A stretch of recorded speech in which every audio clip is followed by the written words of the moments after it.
Welcome back to Earth Station Trek, a show where we trek from the early days on NBC to the future on Paramount Plus and everywhere in between.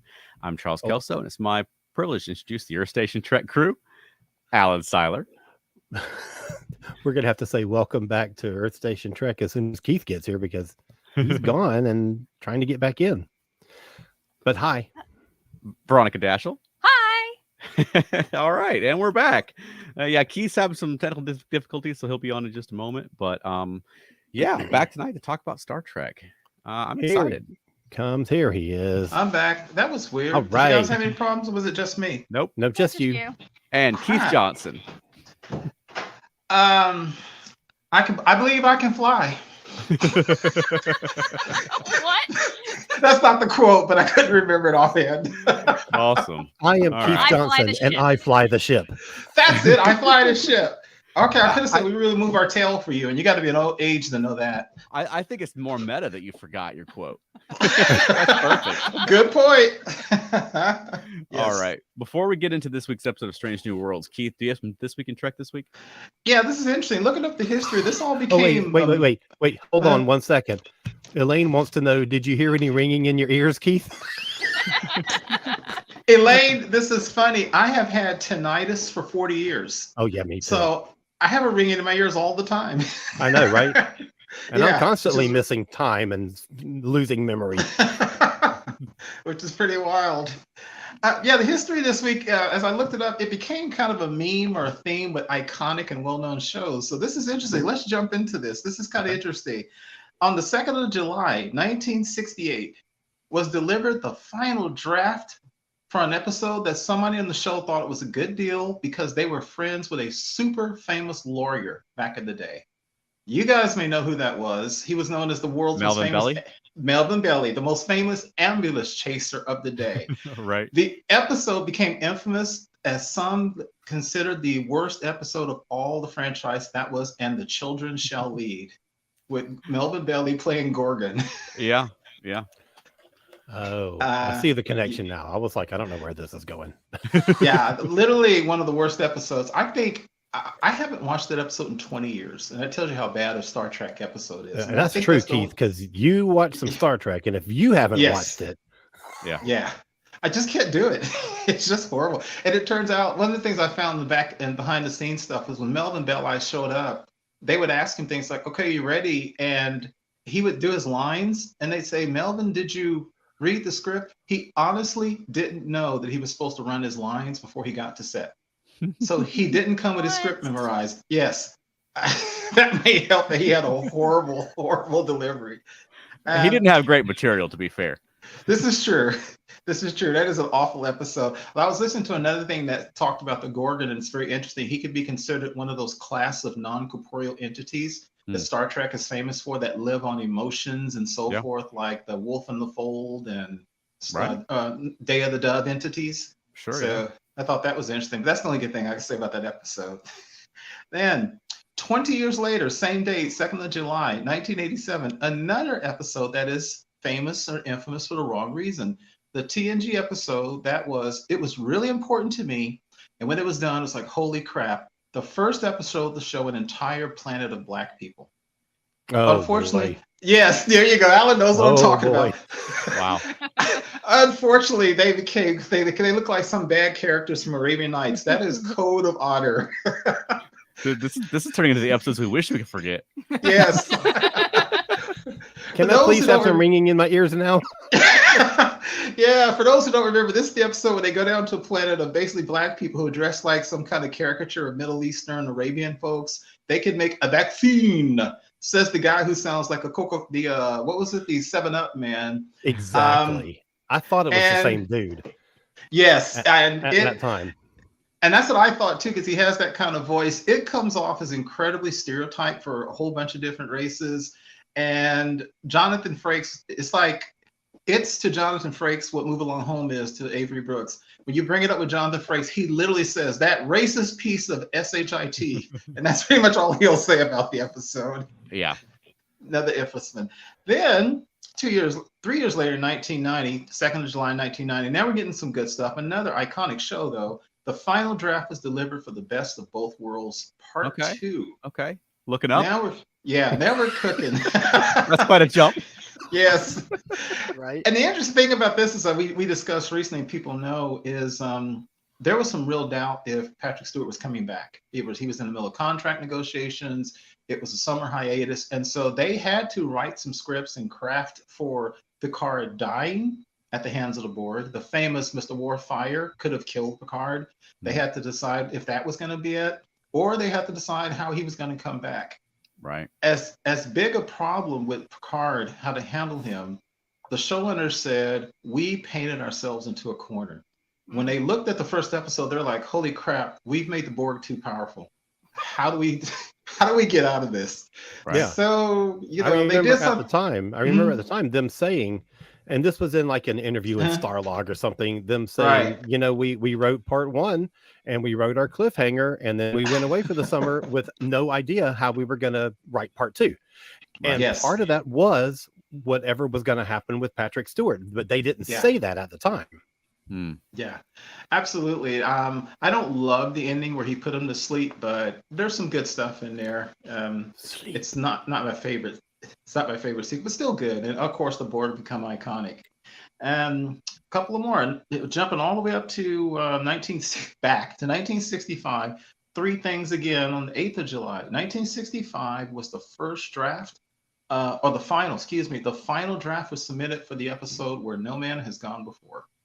Okay. And that is where history begins. This is Yeah. the introduction of James T. Kirk as Captain of the Enterprise. Not the first show aired, of course. That was Right. unfortunately The Man Trap. This was, excuse me, I said that wrong. This is the episode that introduced James R. Kirk. I was about to say, is their name is R? Right. Yes. And Gary Mitchell, and it introduced the whole concept of the galactic barrier, Mhm. which still comes on. It introduced another concept of people gaining powers, and the whole concept of big thing with Gene Roddenberry was power corrupting and absolute power corrupting absolutely. And it also introduced a little bit of Spock, because this is first episode with Spock talks about not feeling emotions. That's right. Because at one point he basically said, just kill Gary Mitchell. And this episode has another claim to fame. It's responsible for our co-host Charles's online name. Yeah. Yeah. Right on. Yeah. For over 20 years, I've been using that for my pen name and screen name and stage name. Kelso is dead. And then we're going to end it with last two. 1968, the first day of filming on another iconic episode. At the time when they walked in, Leonard Nimoy and company said they didn't know what they were doing. And when they finished a week later, he was like, holy shit, Spock's brain, first day of filming. Well, Wow. when they walked out of it, they still didn't know what the hell they had done. So Absolutely. Nimoy Right. says that show is embarrassing to him, but I tell you what, Plato's Stepchildren is more embarrassing to everybody involved. So Spock's brain has at least the distinction of becoming so bad it's funny. Morg, what is, you are not Morg, you're not I Morg. Yeah. It's not good, but it's fun at least. Absolutely. Well, And The Children Shall absolutely. Lead is not fun. Absolutely. Right. But everybody will recall that a year or so ago, maybe a little bit more than that, when we did our review of Spock's brain, we all found good things in the episode. Yeah. The basic concept might not be great and it might not come together very well, but there are individual scenes and things for characters that are really good. Right. I agree. So I agree. It's not a totally negative episode. Right. Yeah. And the last one on the 8th of July, 1991, another iconic episode. They delivered the final draft for what is one of my personal favorites of the entire TNG, and that is Darmok. Oh, that's a good one. That's Yes. That's a great The one. absolute episode and sacrifice of someone. I love that episode. We all know that's the one where they talk, whether they encounter the race. So it's the Children of Parma? Is that the name of the group? The Children of the name of the race. a good one. Tama. The Tamari. Keith, there you go. I faded again. You did. Yeah, I love that episode. Of course, it talks about the difficulties of language, but I love the sacrifice. And what I love about that episode, at the very end, Riker comes up to Picard when he's brought back on Enterprise. He says, "New friends, Captain?" Picard says, "I'm not sure, but at least they're not new enemies." And I think that is awfully cool and profound statement there. Maybe not friends, but not enemies. It's a start. Yeah, and that's That's right. This Week in Trek History. Awesome. Well, thank you for that. If you're listening on the audio podcast, we'll take a quick break right here and promote a fellow ESO Network podcast show. But don't go away because we'll be right back when we'll be discussing the latest episode of Star Trek Strange New Worlds. And if you're watching with us live, we're just going to continue on and talk about Strange New Worlds. Veronica, did you want to do a spoiler warning this week? Boop, boop, boop, boop. That's all. You didn't say spoilers. That's the whole... Spoilers. There you go. I was doing the red alert sound. Obviously, that means spoilers. Okay. Obviously. Yeah, and that's spoilers for Star Trek Strange New Worlds Among the Lotus Eaters, which aired today. Yes, And it there did. was a Strange New World. I don't understand the title. It's from the Odyssey. Yes. The Lotus Eaters. The Lotus Greek. was the food that they were eating that made all of his crew like forget that they had responsibilities and stay there. And... Oh, okay. Yeah. That makes more sense then. Yeah. They didn't eat any lotus. Yeah, they're going back to old Star Trek traditions of using Shakespeare and Greek tragedy and mythology. So the Lotus Eaters were one of the famous people, exactly, because they forgot who they were and what their mission was and stuff like that.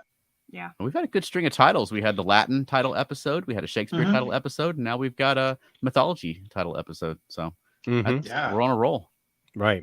Yeah. Next week will be like Explosion or something like that. Be Voyager style. So what do we think? Did anybody like this episode? Not like it? I enjoyed it a lot. Okay. Why? It was interesting to see how they coped and what they retained, like what was their deep inset memories and things that they did regularly, and what was just memories. Yeah. I thought that was really fascinating. Yeah. Yeah. Although Pike started getting the ringing in his ears when he first went into the castle and blacked out between the castle and the cage. And if he's in the castle, he's supposed to be protected. So they had continuity error. He had just been out there for a long time, though. Still, once he comes back in, he's supposed to like get better. Oh, well, not instantaneously though. No, but he was in there for a little bit, and then he had the ringing in his ears. I don't know. Are you talking about at the end of the episode? No, she's talking about the beginning when they first got into the fortress. Oh. I kind of assumed that, like Alan said, Veronica, I kind of assumed, like Alan said, that it was kind of like blood poisoning. It was building up because the Nurse Chapel said they couldn't basically pin down how it would affect people. Like some people got affected instantly, like La'an, and others it took a little while. So I was kind of thinking the same thing. As he got in there and it started affecting him, and then the radiation cut off, and then I guess the body healed itself. I don't know, because it feels like if once he got in there, whatever point it had gotten to, it should have dissipated from that point once he went in there. Yeah, I mean, that seems like it should. Maybe somebody forgot to close the door. And everyone else is wearing the helmet, so they were fine. Yeah, that's okay. True. I'll take that. Okay. There you That go. helmet. When they said the helmet protects you from radiation, I instantly thought of Magneto in Marvel Comics, where the helmet protects him from Xavier's mental powers. Right. Yeah. So I imagine everybody putting the helmet on, or kids playing jokes on each other at school, rip the helmet off and wait till people forget. I thought it was an interesting concept. It is 100% the last thing I expected when I thought he was going back to that planet. I did not expect this. I expected, I don't know, gladiatorial battle, a cage match, something like that. I didn't expect this at all. Yeah. Completely different direction. Yeah. Well, the Kalar were quite a bit different than what they were in the cage. Right. Because weren't they supposed to have like funky teeth or something? Yeah, the Kalar in the cage had like big funky teeth, and he had like a Viking sort of outfit on with a club and a shield. Yeah. He looked like he was about 7 feet tall, and he grunted. Right. Yeah. Now they've been contaminated by Alex. Is that his name? Zach. I don't know why I had Alex. Oh, never mind. Go ahead. What did you guys think of the episode? I liked it. I'm still reeling that planet was that way. Again, I was looking, honestly, here's the thing. I was expecting everybody to be 7 feet tall with the teeth and growling. Yeah. So that kind of shocked me a little bit. I got a little hung up on, I'm still trying to figure out how on a planet that was that primitive, how Zach mass-produced phasers, unless when he got captured, he had like 100 phasers on him or something. Right. I couldn't. But at the same time, they did what Star Trek does, and that's why I think Michael and Alan had talked about on Facebook that this is kind of like old school Star Trek. It introduced interesting concepts. It made me think. It made me, of course, go, I don't think it would work that way, but it made me think, like, how in the heck could a society function if a huge percent of the population were not just slaves, but literally didn't, like, dude couldn't even find his house unless he looked at his arm. It's like, I don't know. I don't know how that would work. That's very TOS, though, I think. Absolutely. And I think that the setup where you've got the ones in the castle that like the ruling class that remembers, and you got the field ones that's very TOS too. I mean, the Morg and Imorg were that way in Spock's brain, where you've got that strict, sort of caste in the society. Right.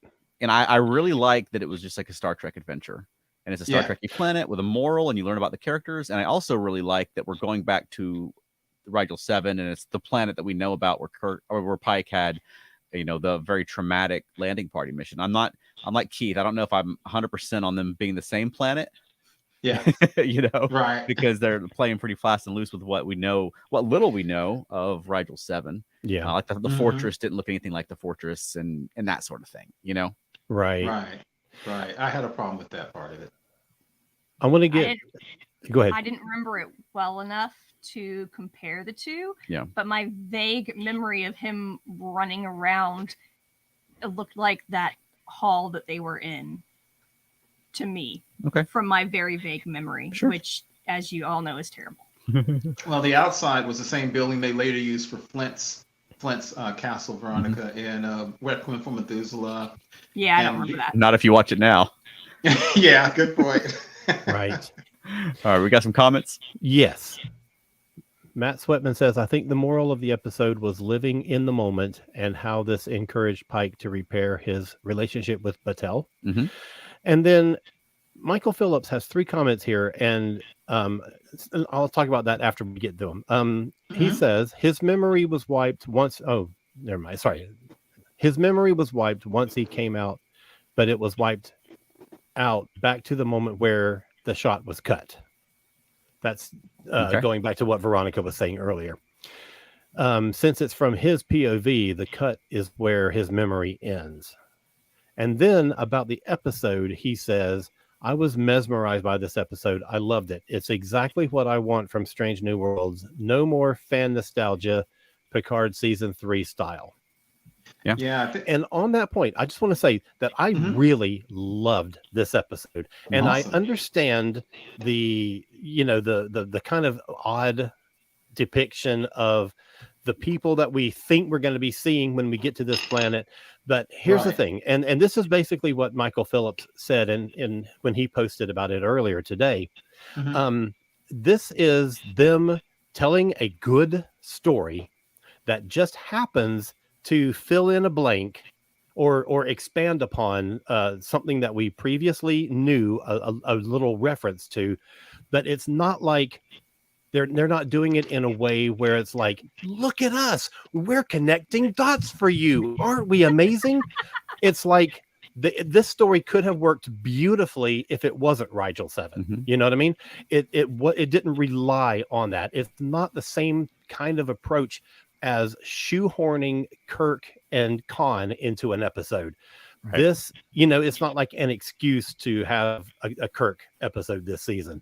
This gives us more knowledge about what Pike went through on Rigel, and kind of has a little follow-up to that, so you see a little bit more of it. And the other thing that I loved about this is that every character at least got something interesting to do. It wasn't a true ensemble piece, because you've got the story being told in 2 different places, on the planet and on the ship, but everybody got a significant part in the story. Even Uhura, who was the first one on the ship to really start to feel the effects of it, they give her a significant amount of time to see that develop. And I thought everybody was used well, and it just felt really good. It reminded me a lot of Next Generation season 1. I can't remember the name of it, but they're on the planet, and everything goes wrong. Arsenal of Freedom. Okay. The one where the weapons attack. And it's a single story told both on the ship and on the planet, and every character got significant material. So everybody played a part in telling that story. And so for those two reasons, I loved it. I thought it was really well done. I do have one kind of sticking point about it, but we can talk about that later.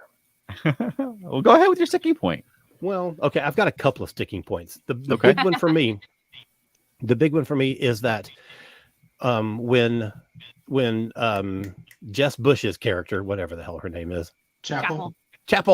When Chapel is explaining to Una what's going on, she says, here's an example. I will remember how to do medical stuff because I do medical stuff every day, but complex things I won't remember how to do. Like I wouldn't be able to perform surgery.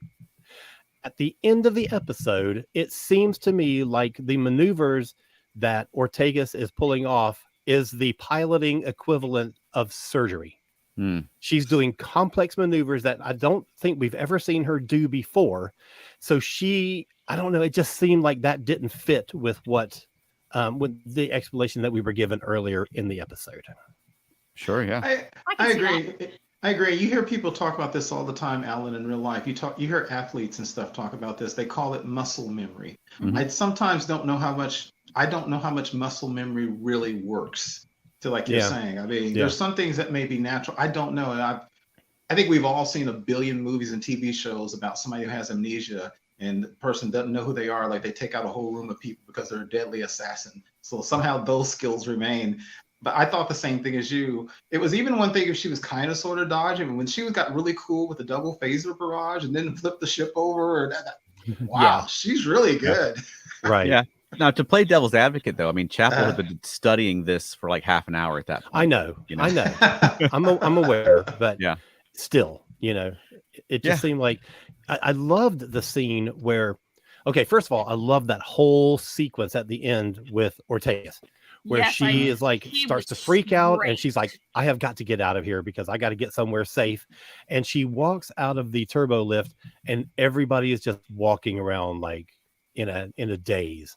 I thought that was so creepy and really, really awesome. There's one dude sitting on the floor, literally just sitting on the floor, forlorn. He didn't know what was up. Yeah, I like this episode a lot. This is the kind of episode I've been asking for a couple of weeks. Like I want a planet, I want more Pike in it. We got both those things in this episode. We got a little more of his relationship with Batel, which I thought was nice. I think it's kind of cool for a captain to have a relationship with another starship captain. Yeah. Yeah. Agreed. Me too. And he made a good point. Like you get like my situation. It's kind of like Cisco did the same sort of thing when Cassidy was a civilian captain. Right. But someone who is sort of at his level and understands his responsibilities and things like that, which I think is smart. Yeah. Right. I agree. Yeah. I agree. Speaking personally, I actually like it when Star Trek does that because I mean, again, we all know this, but Star Trek is famous for having bad relationships and bad parent-child relationships. So I like it when they try. That's the thing that everybody from Kirk to Picard talks about was they spent their lives for the ship and the crew and they didn't have a personal life. So I love it when you have people like Cisco who got married twice, or even Janeway who, when her Voyager started, I remember she was engaged to a guy. So she was a captain. So I like it when they try because, it's got to be difficult. You talk about people living in New York and LA trying to have a relationship. Imagine you're in a different sector of the galaxy trying to have a relationship. Right. Is that what the rule is if you're in a different star sector? Yeah. That's got to be wild. But it seems like they're having a more like adult relationship, which I like. Yeah. And I mean, I like that. I like the use of the AR wall in this one. I think the AR wall planets to me just have a very TOS feel. Just the way like the staging and everything has to be. Yeah. Because everything is sort of like the huts are grouped in the middle, and then you've got the back. I mean, it looks better than like the old cyclorama did on the original series, but it has this like the planets just have that sort of like not quite realistic feel, Yeah, I think that's good. All we lack is the purple sky and that background music you used to hear on a bunch of planets. That hum or whatever that you just didn't know where it came from. Right, the occasional wind chime. Yeah. I've got a couple of really interesting comments that I want to get. Okay. And the first one is kind of general. And this comes from our buddy Wayne. He says, Hey, Wayne. Confession, I haven't seen the episode, but it sounds like Trek is getting its groove back. What do you think? Oh, yes. Yeah, I think so. I think so too. Yeah, and I mean, I felt that way as well during Star Trek Picard season 3. I think this year has been pretty strong so far. They're doing Star Trek in very different ways, right? But I think that they're both telling good Star Trek stories. My preference is for the Strange New Worlds format, where they're going to Strange New Worlds, and I'm glad that the first few weeks were good episodes, but I'm happy to be on a planet again and a landing party and dealing with that sort of conundrum. 100%. Yeah. And my buddy Ed Degree says, having experience with amnesia in real life, it's amazing what people can still do despite not being able to remember their name. My ex-wife was able to do her computer programming / chemistry job, but not remember me. Wow. Right. That is really interesting. Yeah, that's intense. It really is. Yeah. And then I'd rather have the opposite. I'd rather forget about my job and remember. I know. If I had to choose. Right. And then Matt says the modern take of Captain Pike that he can have a relationship while still doing his duty goes along with his relationship with the crew. Could you imagine Kirk cooking for the crew? I don't know. Kirk took his crew to like strip clubs and stuff. So I mean, he was a man of the people as well, Man of the people. That's true. That's so funny. Strip clubs. That's basically what it was. Yeah. We know Riker would, because Riker cooked those what do you call them, omelets or scrambled eggs? Oh Lord. Yeah. Yeah. Now this one was a good one. I liked that. I liked, like Veronica mentioned earlier, the idea that the things that are sort of innate to you remain. Yeah. And so the people on the planet trust feelings. You still feel losses. And I thought it was interesting that the main guy, was it Luck or Lux? Luq? But Luke. There we go. But I liked his whole storyline where he was like, I know I have loss. I don't know. I don't want to know what it is. I know. Yeah. That was really compelling, I thought. Yeah. Yeah, we've all been there, I think, too, where sometimes we don't want to deal with whatever that pain is, whether it's the pain of your personal, something with you personally, or it's that happened to somebody and you get real personal. As some people know, I had some really, really bad health problems last year. I literally almost died. And I was just walking around the house the other day and I thought about it. Thought about it, and there's a spasm went across my face. My wife said, "What is wrong with you?" The memory came back, and it was just, oh my God. And so I heard a lady one time say something very interesting as an author I was reading, and she said, there have been times in my life where I was so chronically depressed that I said, I wish I could not die. I wish I could turn myself off like a computer for a while. Yeah. And turn myself back on. And I think we've all probably felt that. Yeah. So I thought that was interesting too. Like you're saying, Charles, when he was talking to Luke, he said, don't you want your memories back? And Luke's like, no, it's got to be painful because he's got to know he's lost people. Yeah. And that was very powerful. But then when he got it back, he said, yeah. Thank you for bringing this back to me. Yeah. Because then he has all the good memories as well of his kid and his wife. So, I mean, he had that. Right. And he had that pain that he was still feeling, but at least when the memories return, he has a context for it. Yeah. Right. Yeah. Wow. I thought that was just good writing. I just thought that was good. Absolutely. It's like when someone dies and you tell people, when someone loses a loved one, you tell people not that they'll get over it, but like when I know when someone dies, I tell them, because both my parents are dead, or the people who raised me, and I will tell them, I'm never going to say it gets better, but I say there will come a day where you can think about your loved one and you can laugh instead of cry. Yeah. And then some days you will. There are days. My dad was a huge Western fan. We watched Westerns all the time. I watch Westerns almost every day. And there are sometimes I look at a Western, he's looking to pull that gun. Dad, I would love that. And then the next day I'm laughing. And so I thought that was so cool. It also reminded me of a line that kind of sort of gets made fun of sometimes. But it reminds me of Captain Kirk in the Star Trek movie with your guy, Charles, Spock's brother. Sybok. Remember what he was trying to do? He was trying to take people's pain, and Kirk literally said, "I need my pain." That's become kind of a joking meme, but I thought it was a powerful statement. It's like, no, don't take my pain. It is what I am. It makes me who I am. Absolutely. I've never heard anybody joke about that line. Oh, for some people, it's because of how he said it. Yeah, I hear online a lot of people go, "I need my pain. I need my pain." Yeah, some people joke, but I didn't think it was a. Yeah, I didn't think it was a joke. I thought it was a very powerful statement from Yeah, Paul. absolutely. I think so too. Yeah. Okay. Yeah. Couple of comments. Michael Cool. Phillips says some of this Hey, Michael. episode also reminded me of that DS9 episode where everyone had aphasia, but this was much better. Yeah, I can see that. I like Babel though. That's a good one. Yeah. He then says there was also a bit of that rogue captain trope from TOS season 2, but it never occurred to me until after this episode was over. It was well done. Mhm. That's one of my favorite moments when Pike doesn't have his memories. All he knows is there's a guy in front of him laughing and telling him that the stuff that he just heard out in there about regaining your memory is a myth. And he just punches the living snot out of the guy. And you don't know that he's going to stop. And then he pulls a phaser and you're in that moment where you're like, he could kill this dude. Yeah. Luckily, he got a ringing in his ear right at that moment, and he like recentered himself and knew who he was and what he was about to do. But he was at that point where, and it wasn't like a malicious thing. Yeah, he was protecting the crew that he knew. Yeah. Right. I thought that was a fascinating moment. That scene, Alan, talk about TOS, that scene definitely reminded me of Kirk, because that was Kirk all the time. Having to go to the edge, that edge of vengeance, wanting to kill somebody, Spectre with a gun, Arena, wanting to kill somebody and pulling himself back. And that's what Pike did there, because he has someone he really cares for dying. You're right, and that little weasel is laughing. It also reminded me of Benjamin Sisko, because Sisko, I think, was kind of a throwback captain too. I mean, he was the guy that was destroying whole planetary environments to get after one Maquis dude. So I thought, and I also thought that was very interesting, because Pike, by Anson Mount's own words, Pike is a guy who leads with his heart. And you also see that there can be good and bad when leading with your heart, because the very passion that makes him a good and caring captain will show, the other side, that fierceness. You're right. If he didn't get his memory back, he might have blasted that guy. I'm not sure. Oh, I think he would have. Yeah. And that's very old school sci-fi too, of the planet that shows you your inner nature.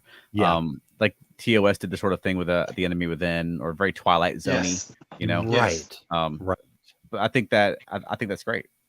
Absolutely. I do too. I just, this whole thing felt to me like a modern version of a classic sci-fi episode. Like it was an original series episode, but being written and shot today. It just had that classic feel to it. Few things. Ed Degree says many chronically depressed people don't actually have a desire to kill themselves, but they are not upset about dying incidentally. I went through a period in my life where I was, I shouldn't say clinically depressed, because I wasn't diagnosed with anything, but I was really bad off. And I was never suicidal, but I did kind of want to not wake up the next mornings. You know what I mean? Yeah, absolutely. Absolutely. So I totally connect with that. And then he says, DS9, yes, good connection. There are no bad DS9 connections. Right? Just saying. There was also in the Next Generation episode, similar to this, I think it was called Conundrum. It was the one where the new first officer showed up out of nowhere and everybody forgot who they were, but they all had the skills. Like Worf was aggressive and took over the Enterprise immediately, and Picard was still thoughtful and diplomatic. Ro was still passionate. That was another great episode. Riker and Troy they felt kind of what he was saying. They felt the emotions for each other, but they didn't have a memory of each other. But they had an attraction. That's what Luke was saying there. Right. I want to follow up on Ed's comment. He says protection feelings are very biologically ingrained. This is true. Exactly. Matt Sweatman says, I was not impressed with Zach. How did he end up on the Enterprise in the first place? He felt more like a Lower Decks character. And he was Richard. He was a yeoman. He was. Right. That's right. He was a Lower Decks character. Yeah. And he was Pike's yeoman that was mentioned in the cage, because that's where yeoman cult came from, because Pike's yeoman died on Rigel 7. Oh, good and one. That's this guy. Forgot. I completely I forgot hadn't about remembered that either. I'm glad Yeah. you mentioned that, because at the end of the episode, you're like, well, did they take him back on the Enterprise or not? But I guess not, because he dies on Rigel. Well, they thought he died on Rigel in the cage. Yeah. I see what you mean. I see what you're Yeah. saying now. Okay. Yeah. Matt, I was thinking about that too, because he's kind of diminutive in terms of stature, and he doesn't come off as fierce. That's why I even call him a little weasel. And we know that this planet, no matter what else it is, seems like a planet like the one from Friday's Child, where I would think they value warriors and powerful people. But if he whipped out a couple of them phasers he seemed to have, maybe that's what Right. it took. Yeah. you know? Right. Exactly. When he pulled his robes open and he had the red shirt and the badge, and it made me think of that that Prodigy episode where Ensign Garavik had wound up on that planet and shifted the whole course of their society. You know, like they got to get a hold of the red shirts. They're messing up planets all over. Right. Captain Tracy. Sorry, go ahead, Alan. No. I was gonna say Captain Tracy took over a whole bunch of warrior people with some phasers too. So yeah, he himself was not impressive, but I guess with all those dang phasers, maybe that's all. I guess maybe somebody said, "Little man, I'll kill you," and he disintegrated them, and they're like, "Damn." Maybe, yeah. Right. Or they could have seen him appear or something. You know, like because you'd think once he's passed the phasers out to these guys. Yes, exactly. So they he should had have turned on him. He had to establish himself firmly enough before he did that. Yeah. And also Pike, when Pike said he wasn't exactly accounting for the gear as they were evacing, like right. I think you're understating it a little bit there, but yes, because again, I cannot see that they could have manufactured those phasers on that planet. That planet's like early Middle Ages, so you're right. They left the whole shuttle full of weapons lying around. I thought that was interesting. Yeah, like maybe if they left like a replicator behind, and you could buy they could replicate things, but yeah, I don't see how they're manufacturing these things. They've got to be. I don't know. I would think they've got to be left behind. Right. They would have to be, it seems. Yeah. Michael Phillips wants to remind us of the sexy shield move with the plate. Dude, I love that. That was cool. That was cool. That was one that of was the so scenes Captain they showed. America. Yes. That was one of the scenes they kept showing in the trailers for the season as well. And I kept wondering when that was going to show up. Yeah. And there it was. Yeah, if your captain's deflecting phaser bolts with a plate, you're gonna put it in the trailer. Exactly. Matt Sweatman says Enterprise yeomen have a higher standard than Zach. Okay. And to be fair, we never did get to see Zach with the blonde beehive hairstyle. So how good a yeoman could he possibly have been? Right. He might have been good at his job, you know. I'm sure. You know, he wouldn't be the first person in Star Trek to go all Colonel Kurtz on a planet. Good point. Well, Matt, to your point about that, I think it's very interesting because you remember again what the whole theme of this episode was at the end, and I think there's truth to this. Zach was saying that society and then that weird radiation made him do it, but then Pike basically said, "Nah, this is you. You know, this is." This is you. You basically let the other side come out, and that's that whole question again. I'm going back to the Omega Glory with the original series of Captain Tracy. Where I remember at one point McCoy was arguing about what Captain Tracy has done. He said he just lost his ship. He found himself as the only defense against a group of peaceful people who'd taken him in. And Spock said, "Regulations are harsh, but the regulations are what they are. You can't excuse Captain Tracy's behavior because he was depressed, lonely, and about to die." And I think I love that when Pike told Zach, "That's like, no, dude, this is you. This is who you were. This is what you let that turn you into." Yeah. Wayne says, "I spent a great deal of my life dealing with depression. I can understand what you experienced, Alan." This has really turned into a confessional therapy session kind of it's an episode with heavy thoughts in it, you know. Exactly. It really did. Exactly. It really did.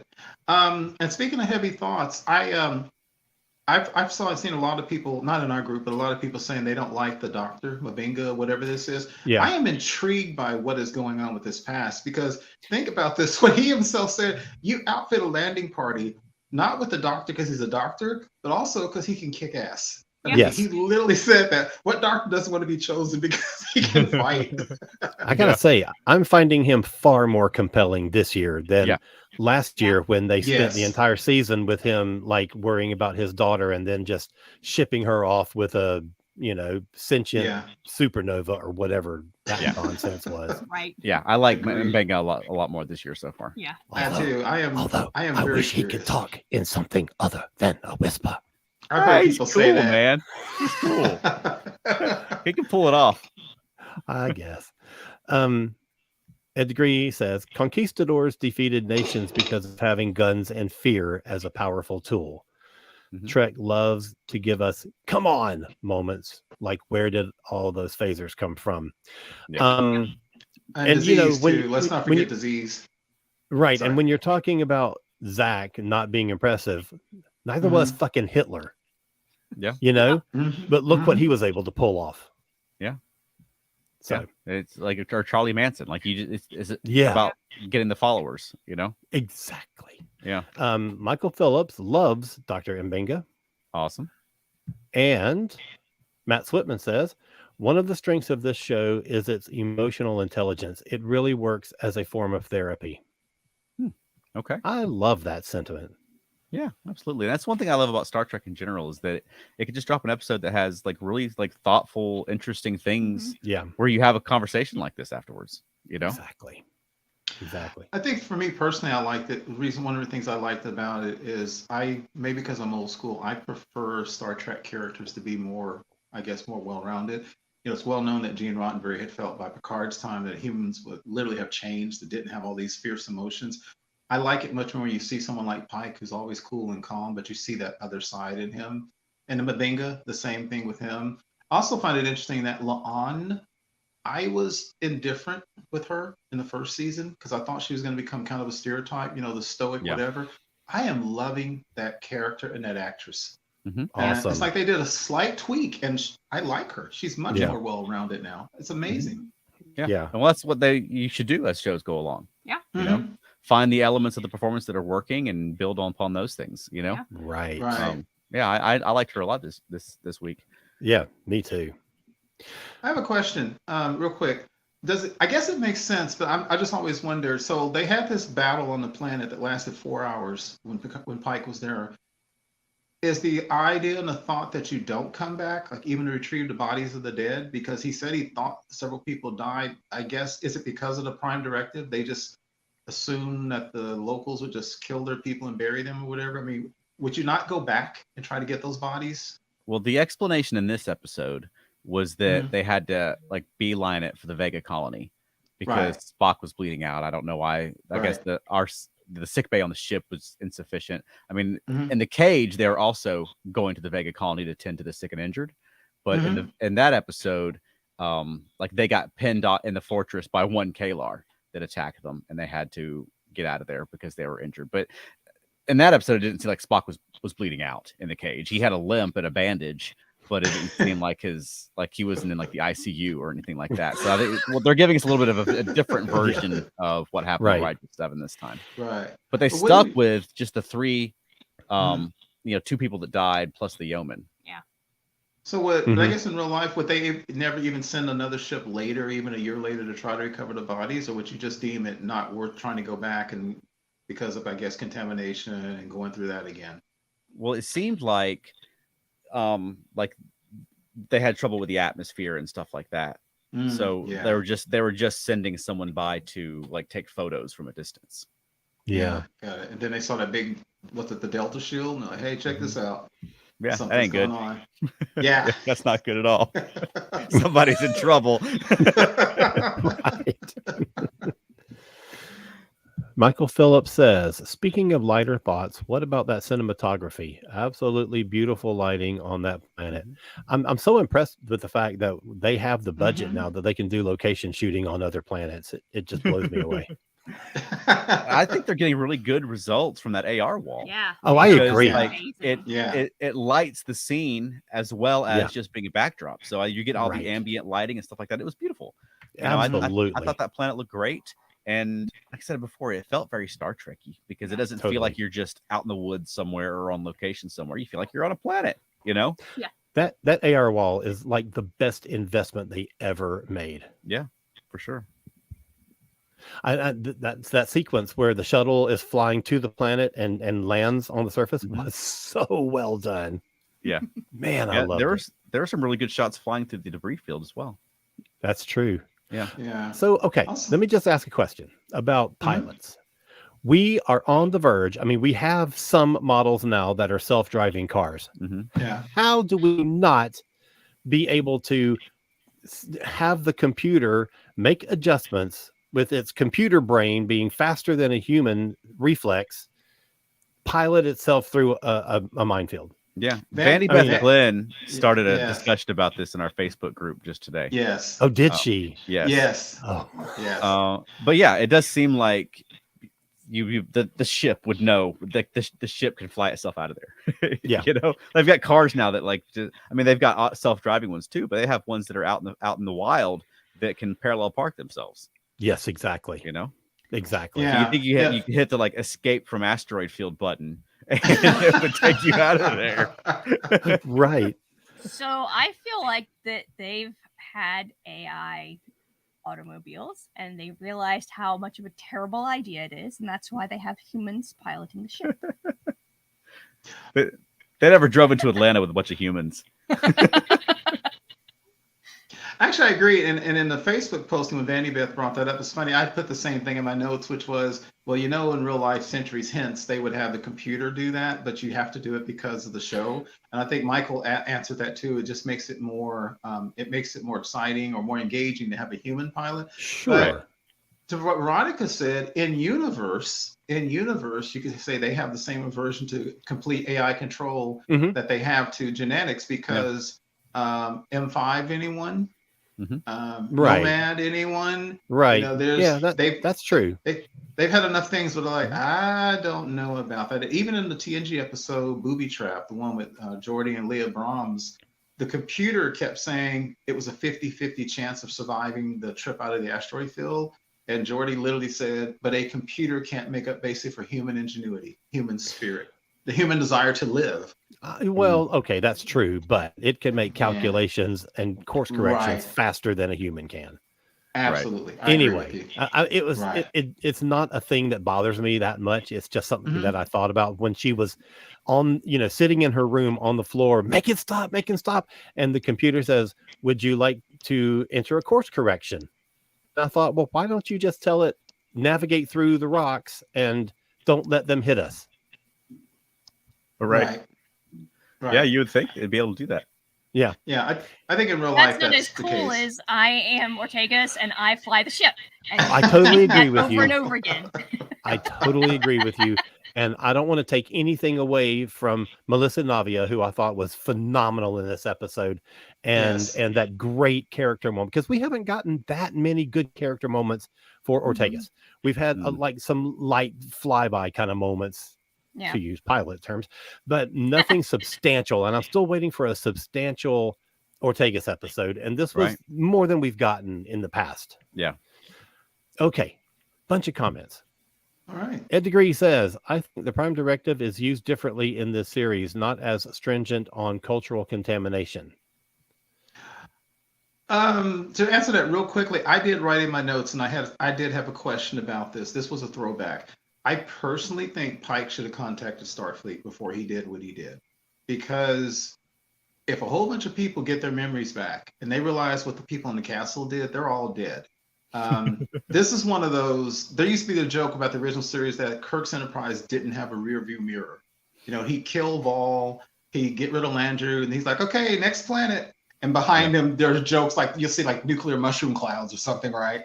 And so I honestly felt that in this case, they had time. Pike should have gone to Starfleet. They should have sent other ships with cultural advisors before they turned off that radiation field, which meant removing the asteroid, because there's going to be chaos that ensues when all those people get their memories back. Yeah, but they didn't know about second contact then. That we know of. But Yeah. it's something that we heard a lot on the original series, though, was like the Prime Directive applies to a normally progressing society, and this is not a naturally progressing society, and this is not a naturally progressing society, and that's the excuse that Pike used as well, was that this asteroid is preventing them essentially from having a natural development. Yeah, and I don't disagree with his solution. I just disagree with his timing. I think he should have called Starfleet to get some other people out there. Yeah, but they might have said no. Yeah. Hey, I never thought about that. Which is interesting. But it's interesting. Here we go with the Prime Directive, because the interesting, Charles, because you remember later on in the episode Pen Pals, where the volcano or the planet was about to blow itself apart because it was based on dilithium. That was natural. You could argue this asteroid was natural. Yeah, I that was agree. but TNG had a different interpretation, I think, of the Prime Directive. Yeah, and that's the thing, isn't it? Yeah. Interesting. Cowboy mentality versus more strict mentality. And I like the decision being left with the captain. You know, and they're a lot closer communication now than they used to be. The original series, you could like send a message and not get a reply for days. Right. Like last week, La'an like FaceTimed Kirk on a different ship, you know, on her little pad. Right. So it seems like they're not quite on the frontier as Kirk may have been, but I still like the captain sort of being the decision maker and cleaning up, you know. Edward is also asking, imagining if TOS had Strange New Worlds level of effects. Yeah. Just think where we would be now. We might actually be doing location shooting on other planets if we had been at that level however many years, 60 years ago. Right. Elaine says they are talking about the AR wall on the ready room today. Apparently, they also show the scenery on the ceiling. Oh, I can't wait to watch that.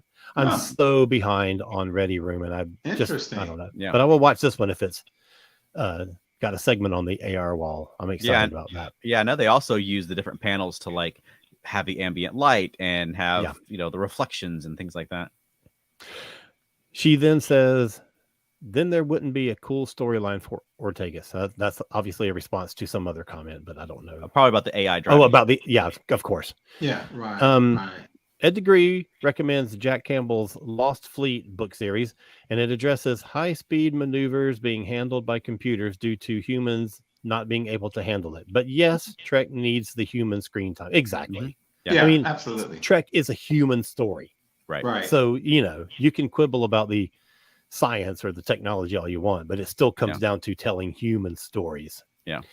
Wayne says, a lot of testing of automated freeway were going on in Arizona when I was a CDL driver up to 2015. Wow, that's interesting. Okay. And he says, I imagine that was totally off subject. Well, it's not, though. I mean, no. I think that adds. Michael Phillips says, well, if you're traveling faster than light, you can't possibly pilot at all anyway.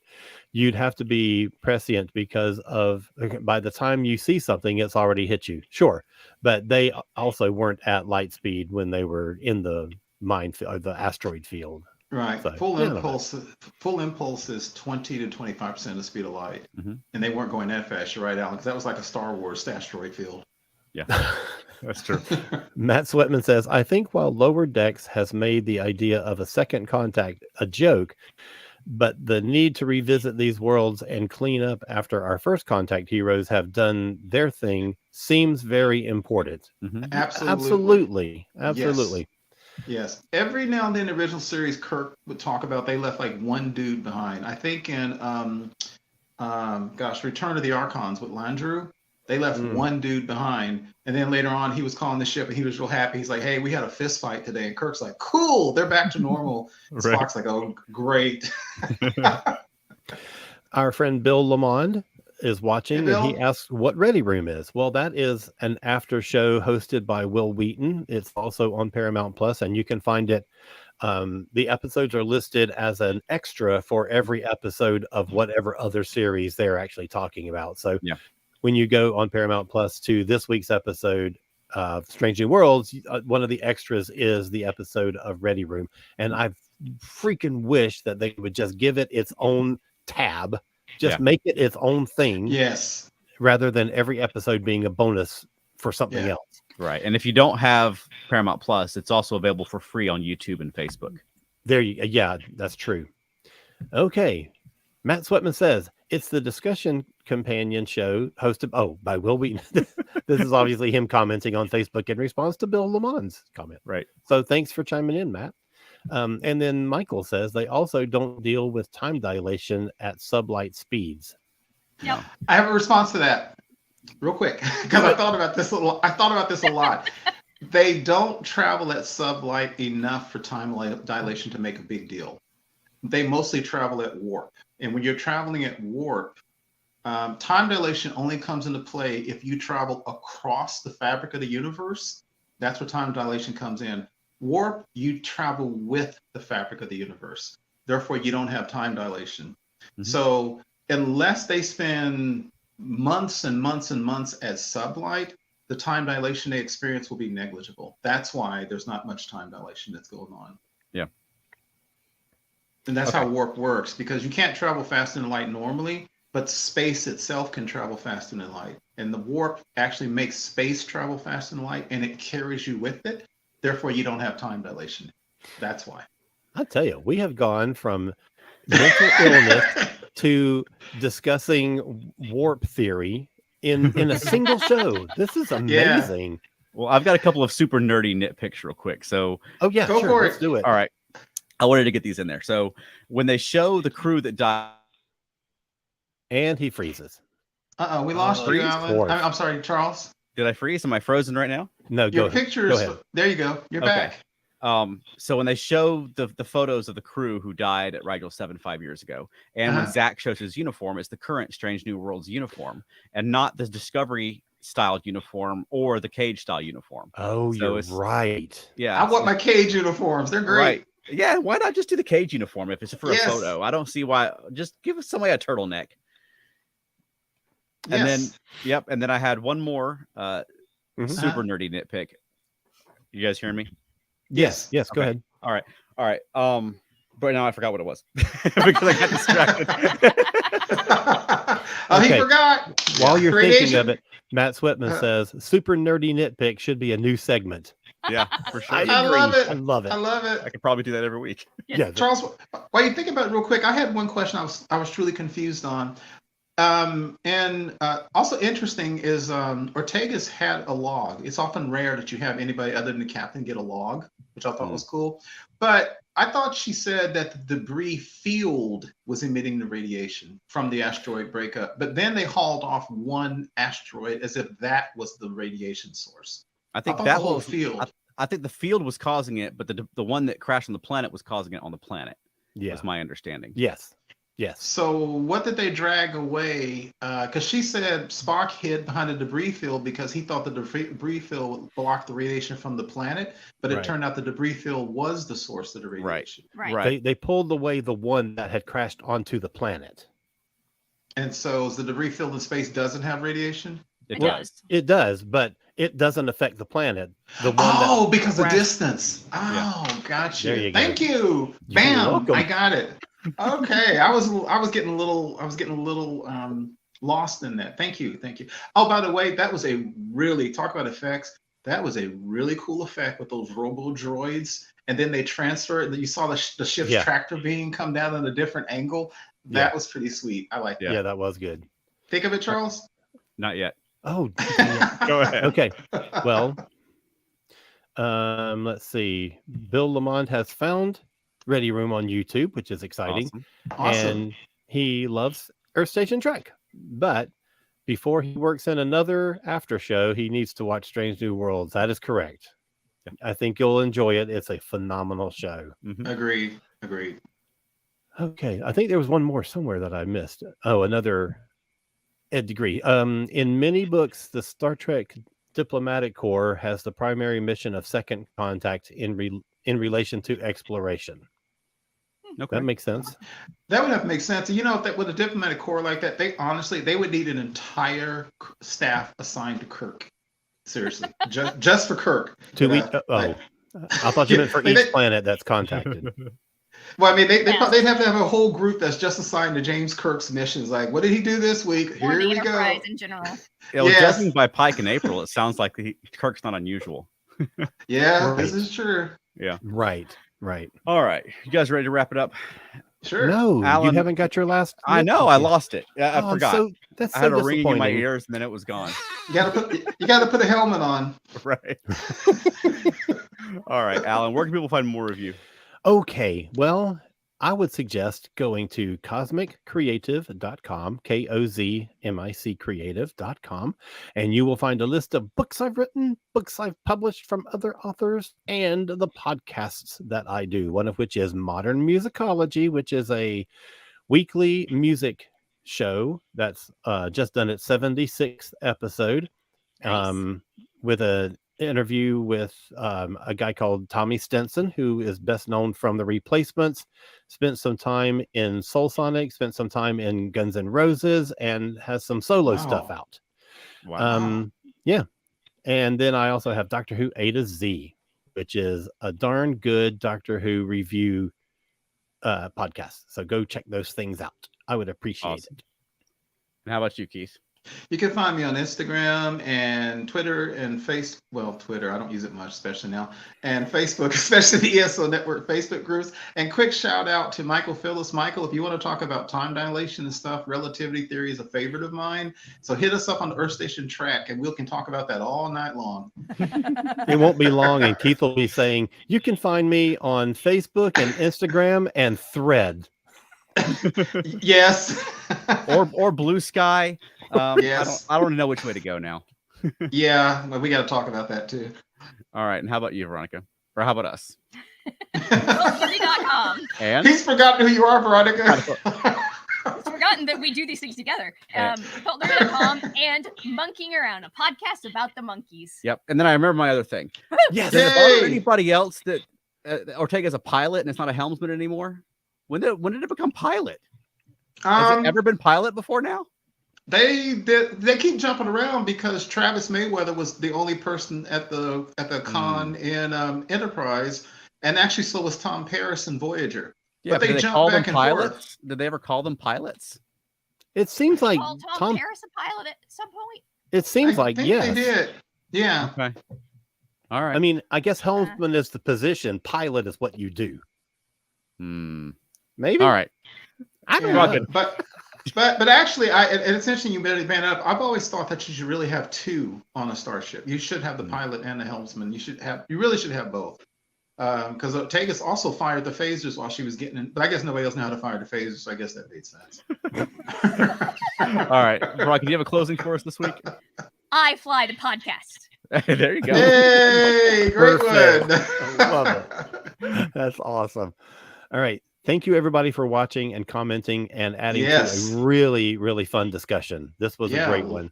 So we'll see you all next Thursday at 8 p.m. Eastern. Mm-hmm. Don't Take forget. care, everybody. Keep trekking on. Yes.